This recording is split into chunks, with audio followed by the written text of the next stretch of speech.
Bienvenidos a nuestro repaso de temas de historia de España para segundo de bachillerato. Nos sumergimos en un período que es una auténtica encrucijada para la historia de España, la década de 1830.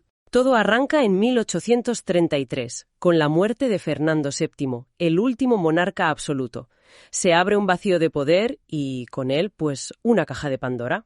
Su heredera, Isabel II, es una niña. Así que su madre, María Cristina, tiene que tomar las riendas como regente. Y aquí es donde la historia se acelera de verdad. Es que estamos ante el intento, que fue violento y muy caótico, de construir un Estado liberal sobre las cenizas del antiguo régimen. La misión que tenemos por delante es desentrañar cómo se pasó de una monarquía absoluta a una liberal en tan poco tiempo. Y por qué ese camino estuvo sembrado de una guerra civil y una lucha política encarnizada. María Cristina, que era una reina de mentalidad absolutista, se ve obligada a hacer lo impensable para salvar el trono de su hija. Pactar con los liberales. Los enemigos jurados de su marido, a los que había perseguido y ejecutado. Pero su cuñado, Carlos María Isidro, reclama el trono para sí mismo, y ella sabe que la vieja guardia absolutista no la va a apoyar. Así que no le quede más remedio. Ninguno. Busca esta alianza de conveniencia. Le abre la puerta al liberalismo, sí, pero lo hace por pura supervivencia, no por convicción. Y eso va a marcar toda su regencia. Una alianza forzada por las circunstancias. Y la reacción no se hace esperar. Inmediatamente el país estalla. Nada más morir Fernando VII, su hermano Carlos se autoproclama rey como Carlos V. Es el inicio de la Primera Guerra Carlista. Y es un error verlo solo como una pelea familiar por la corona, una especie de juego de tronos decimonónico. Esto es mucho más profundo. Es el choque de dos Españas. Por un lado, el carlismo, con su lema Dios, patria, fueros, rey, representa el mundo que se niega a morir, el del absolutismo, la fe católica como pilar del Estado. Y la defensa de los fueros, sobre todo en el País Vasco y Navarra. ¿Y quiénes eran exactamente los que se apuntaban a esa causa?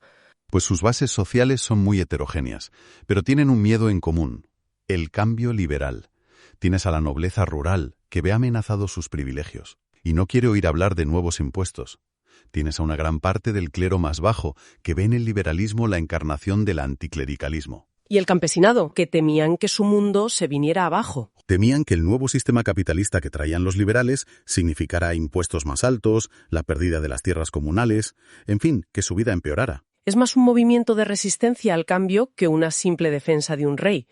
Y en el otro bando, los isabelinos, que apoyan a la niña reina, son la cara de ese cambio. Y aquí, para quien quiera profundizar de verdad en el origen de esta disputa, hay que decir que tenemos una serie de análisis dedicados a las guerras carlistas. El episodio que desmenuza el problema sucesorio, con la anulación de la ley sálica, es fundamental para entender el pistoletazo de salida de todo este conflicto. La guerra es larga, 7 años. Y muy cruel. El final militar en el Frente Norte llega en 1839 con un episodio muy simbólico, el llamado Abracio de Vergara. Donde el general liberal, Baldomero Espartero, que ya se está convirtiendo en una figura nacional, y el general carlista Rafael Maroto, que era más pragmático, sellan la paz. Y el acuerdo es astuto, ¿no? Mucho. A los oficiales carlistas se les permite entrar en el ejército real conservando sus rangos, lo que evita humillaciones, y se hace una promesa muy vaga, muy ambigua de respetar los fueros. Aunque la guerra seguiría en el maestrazgo con Cabrera. Sí, pero ese abrazo marca el principio del fin. Es increíble pensar que mientras hay una guerra civil salvaje en el campo, en Madrid los políticos que en teoría están en el mismo bando, el liberal, están prácticamente a la greña. Completamente. El liberalismo que había nacido más o menos unido en Cádiz ya está completamente roto. Ya no hay un liberalismo, hay dos. Y son dos proyectos de país casi irreconciliables. Por un lado tienes a los moderados. El establishment. Piensa en ellos así. Son la aristocracia que ha subido al carro del liberalismo, la alta burguesía de negocios, los altos mandos del ejército. Su visión es la de un cambio controlado, sin sobresaltos. O sea, una revolución, pero con el freno de mano puesto. Para ellos la soberanía no reside solo en la nación, sino que es compartida entre las cortes y el rey. Esto es clave. Le da al monarca un poder enorme. Puede nombrar ministros, disolver el parlamento, vetar leyes. Quieren un orden muy estricto y, por supuesto, un sufragio censitario muy, muy restringido. Cuando hablamos de sufragio censitario, para que nos entendamos, es más bien una especie de democracia de pago, ¿verdad? Exacto. Es un sistema diseñado por la élite para la élite. En sus versiones más restrictivas, votaba menos del 1% de la población. La idea de que solo los que tienen propiedades pueden decidir. Esa era la idea. Y del otro lado, tienes a los progresistas. Que imagino que tendría una visión bastante diferente. ¿Cuál era su base? Su base social era la clase media urbana. Pequeños comerciantes, artesanos, profesionales liberales como abogados o periodistas, militares de baja y media graduación. Ellos sí que creen en la soberanía nacional. Para ellos el poder reside únicamente en las cortes, que representan al pueblo. Quieren limitar de verdad el poder del rey, ampliar el derecho a voto, aunque, ojo, sigue siendo censitario, ¿eh? No piden el sufragio universal, pero defienden a capa y espada las libertades individuales. Libertad de prensa, de reunión, de asociación, y hay un elemento que para ellos es casi sagrado, ¿no? La milicia nacional. Para ellos era la garantía última de la revolución liberal. Era un cuerpo de voluntarios, de ciudadanos, que, en la práctica, era el brazo armado del progresismo. Un contrapoder al ejército. Si un gobierno moderado intentaba dar un giro autoritario, la milicia nacional se echaba a la calle. Por eso los moderados la odiaban y la disolvían en cuanto llegaban al poder. Así que tenemos a estos dos partidos luchando por el control mientras la guerra carlista aprieta.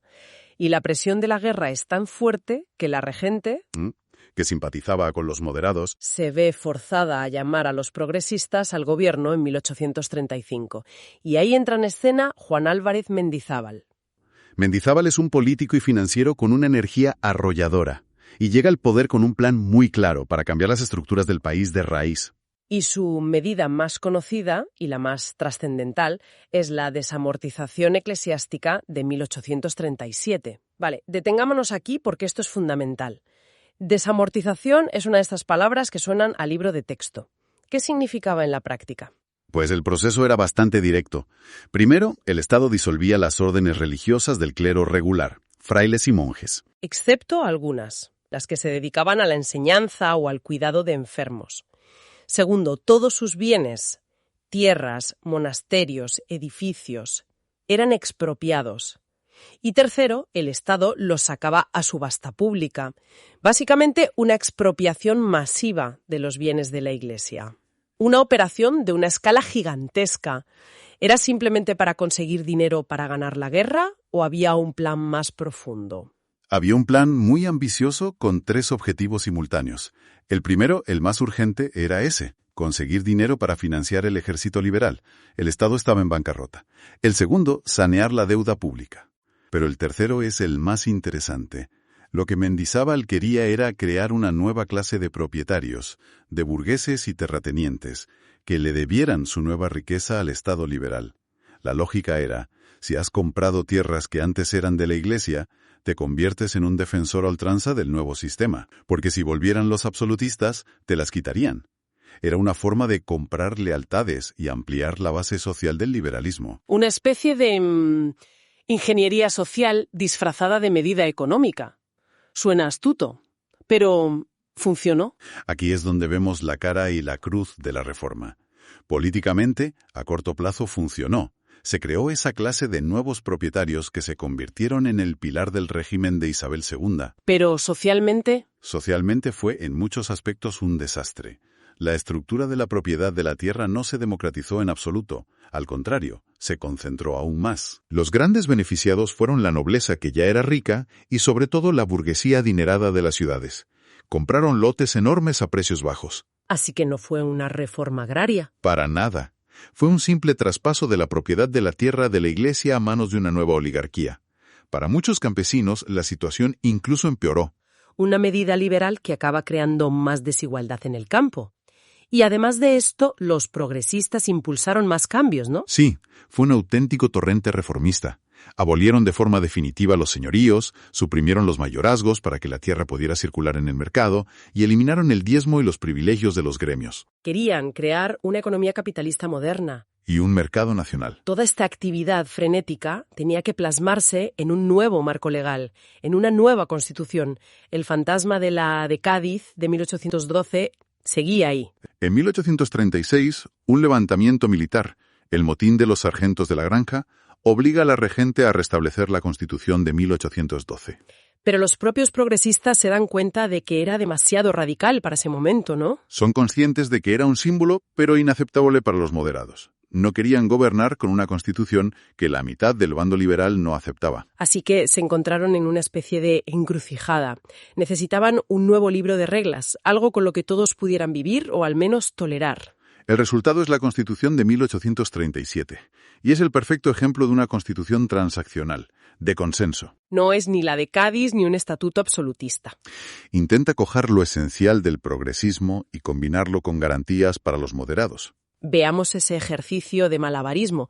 ¿Qué principios progresistas consiguió mantener? Pues recoge principios clave. El más importante, la soberanía nacional, aunque es cierto que lo hacen de forma un poco tímida, mencionándola solo en el preámbulo. Pero está ahí. También se garantiza una declaración de derechos individuales bastante avanzada, la libertad de imprenta sin censura previa y, por supuesto, se constitucionaliza la milicia nacional. Esos son los trofeos progresistas. Vale, pero para que los moderados firmaran esto, tuvieron que ceder en cosas importantes. ¿Cuáles fueron las grandes concesiones? Fueron concesiones de mucho peso. La primera, se establece un parlamento bicameral, un Congreso de los Diputados elegido por sufragio y un Senado, nombrados por el rey. Esto crea un contrapeso conservador muy fuerte. Y la segunda concesión es el poder de la corona. El poder que se le da es enorme. El texto dice que la potestad de hacer las leyes reside en las Cortes con el rey. El monarca tenía el poder ejecutivo, podía vetar leyes y disolver las Cortes. Un poder inmenso.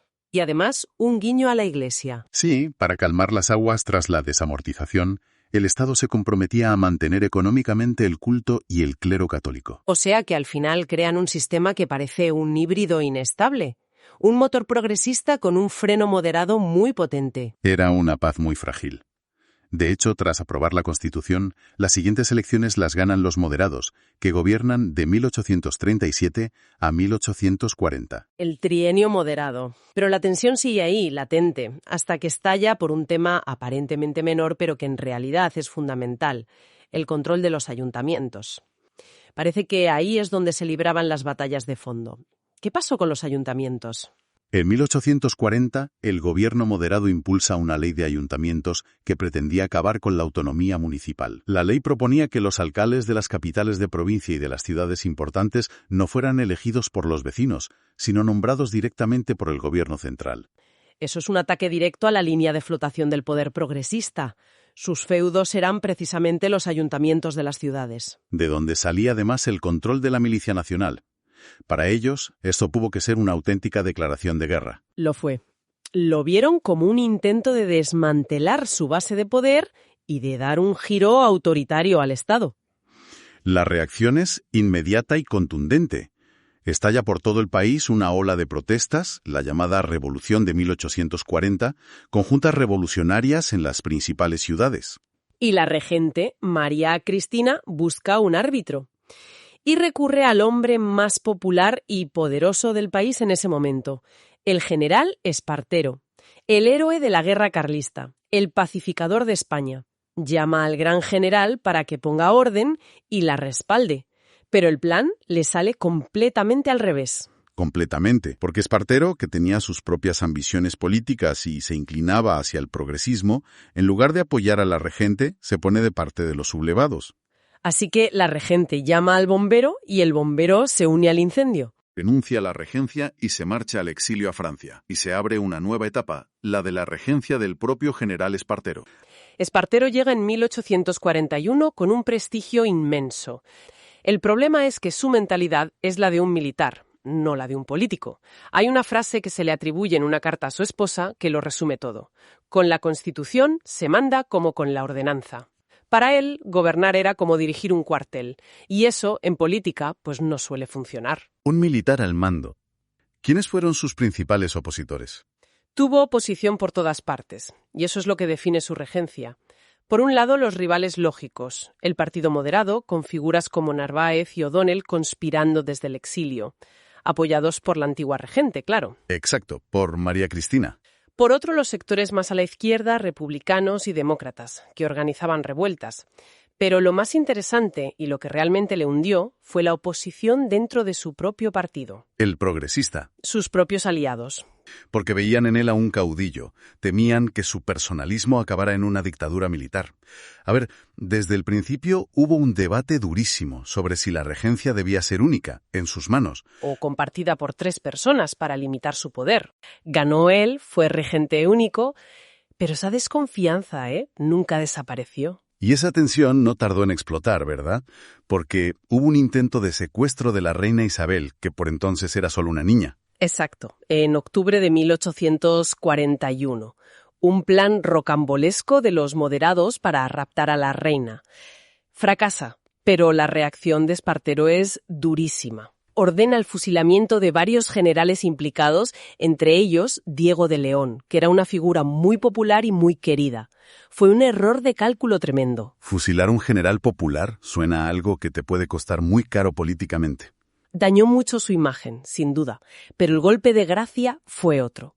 Fue llevarse por delante no a un general, sino a una ciudad entera. Barcelona. Finales de 1842 estalla una revuelta en la ciudad, en parte por un acuerdo comercial con Inglaterra que amenazaba la industria textil catalana.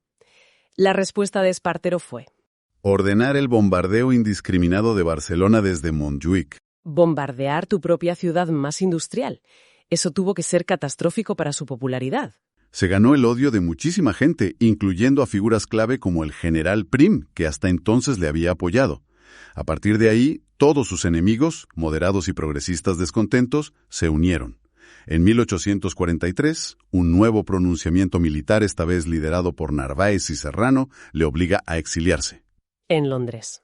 Y así termina su regencia, que empezó con una popularidad arrolladora y se hundió en solo 3 años. Con Espartero fuera de juego queda un vacío de poder. Y la solución que encuentran es, cuanto menos, sorprendente. Deciden que la reina Isabel II, que tiene solo 13 años, ya es mayor de edad. Preferían tener a una niña en el trono antes que arriesgarse a otro regente con tentaciones autoritarias. Así que en noviembre de 1843, Isabel II jura la Constitución. El primer gobierno lo lidera un progresista, Salustiano de Olózaga, pero dura un suspiro por uno de los episodios más extraños de la época. El llamado Incidente Olózaga.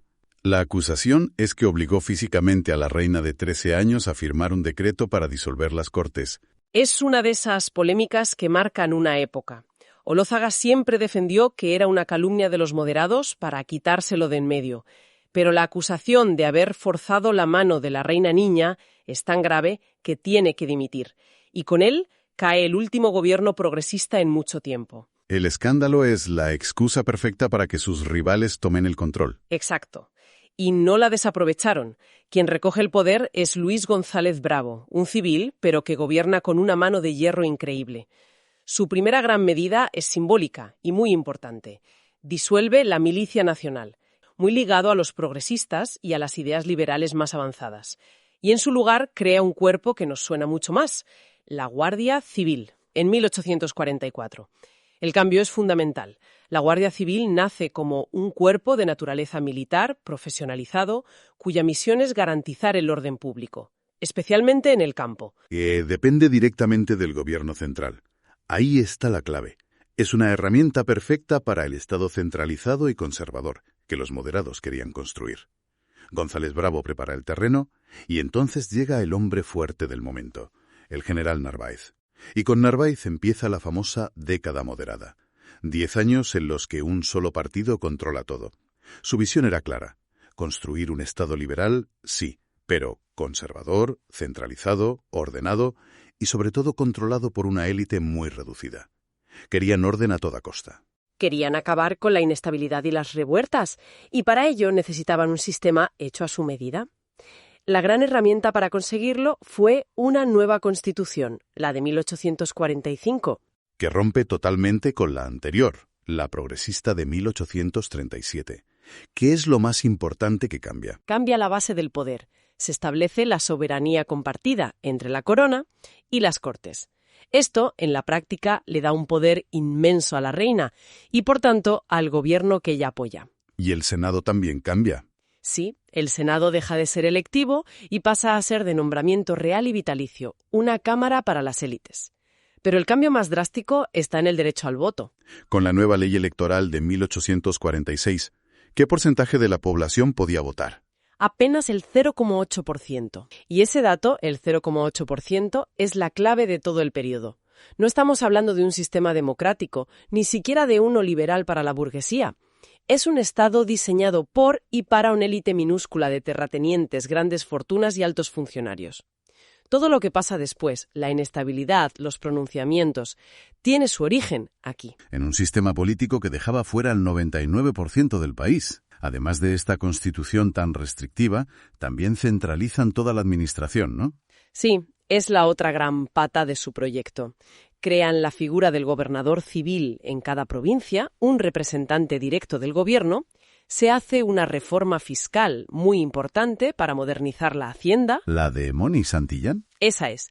Y también se normalizan las relaciones con la Iglesia, que estaban rotas por las desamortizaciones, con el Concordato de 1851. Suena a que construyeron un Estado muy sólido y a su medida.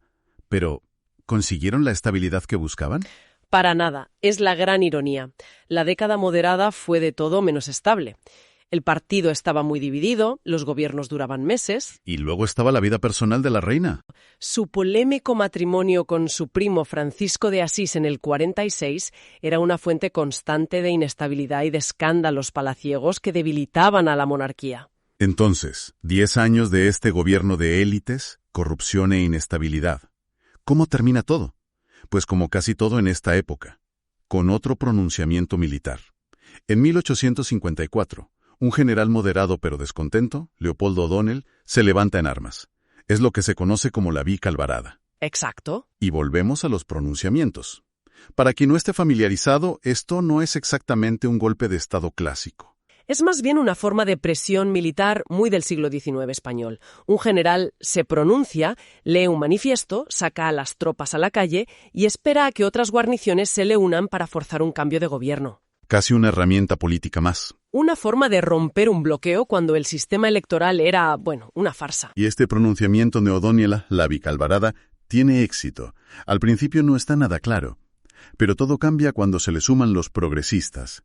Y lo hacen con un arma muy poderosa, el Manifiesto de Manzanares, un texto redactado por un joven Antonio Cánovas del Castillo que promete reformas progresistas, una ley electoral más justa, menos impuestos, restaurar la milicia nacional, y de repente lo que era un asunto entre generales se convierte en una insurrección popular en las grandes ciudades. Y la reina, viendo que puede perder el trono, llama al viejo enemigo de los moderados, al general Espartero, para que forme gobierno. Y así empieza el bienio progresista. Pero con una coalición muy particular. Tiene que gobernar con O'Donnell, el militar que había iniciado el pronunciamiento. Un progresista y un moderado descontento. Esa pareja de baile suena a que va a durar poco. Estaba condenada al fracaso. Pero en esos 2 años, del 54 al 56, intentan llevar a cabo una intensa labor legislativa, sobre todo en economía. Aprueban una nueva gran desamortización, la de Madoz. Sí, la de Pascual Madoz en 1855, que esta vez afecta sobre todo a los bienes de los ayuntamientos. Y también impulsa la Ley General de Ferrocarriles, que es clave para entender el desarrollo económico posterior de España. Suena a un programa muy ambicioso.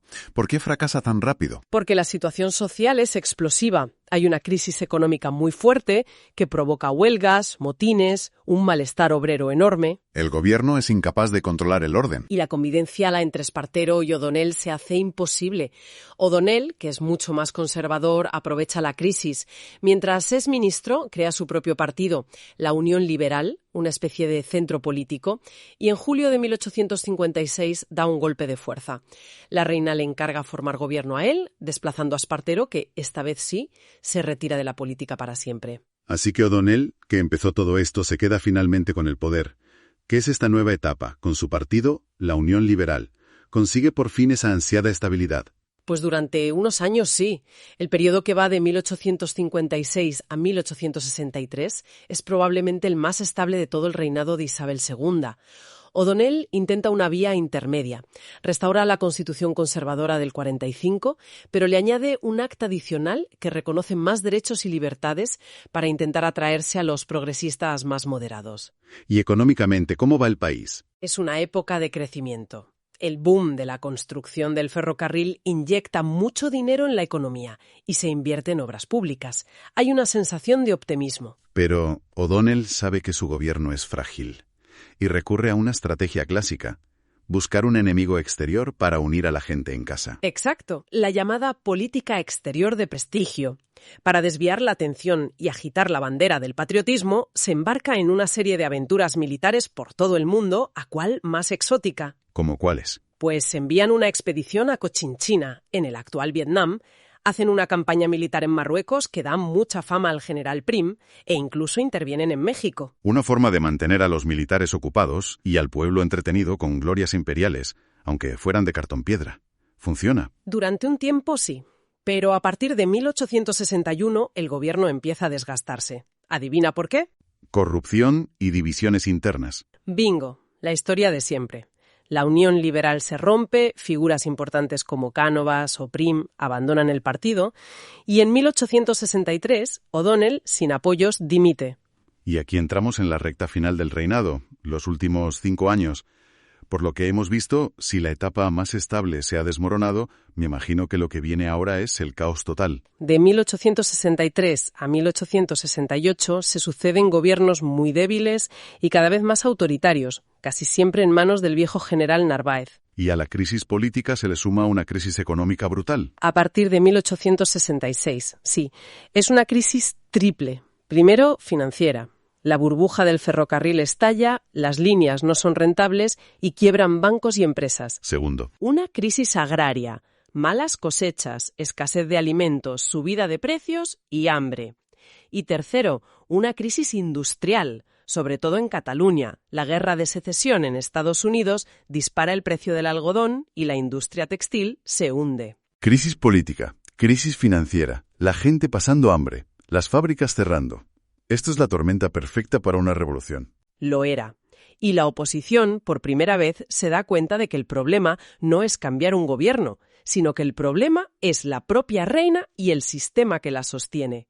En 1866, los progresistas de Prim y el Partido Demócrata se reúnen en el exilio en Bélgica y firman el Pacto de Ostende. ¿Y cuál es el objetivo de ese pacto? El objetivo es clarísimo y va a la raíz del problema: derrocar a Isabel II y después convocar unas Cortes Constituyentes elegidas por sufragio universal masculino para que el país decida qué quiere ser: ¿una monarquía con otra dinastía o una república? Es un punto de no retorno. Poco después, tras la muerte de O'Donnell, su partido, la Unión Liberal, con el general Serrano a la cabeza, también se une al pacto. La reina se ha quedado completamente sola. Sola, apoyada únicamente por los moderados más reaccionarios. La mayoría de los grandes generales, que habían sido los pilares de su trono, están ahora en su contra. El final era solo cuestión de tiempo. Y ese final llega en septiembre de 1868, la revolución conocida como la Gloriosa. Así es, un pronunciamiento militar que empieza en Cádiz, liderado por Prim, Serrano y el almirante Topete, al grito de «¡Viva España con honra!». Y se extiende como la pólvora. Sí, las pocas tropas leales a la reina son derrotadas en la batalla de Alcolea. ¿Y qué hace Isabel II? Está veraneando en San Sebastián, muy cerca de la frontera. Al ver que todo está perdido, no tiene más opción que cruzar a Francia el 29 de septiembre de 1868. Se va al exilio. Y su reinado, que empezó con una niña de 13 años jurando la Constitución, ha terminado.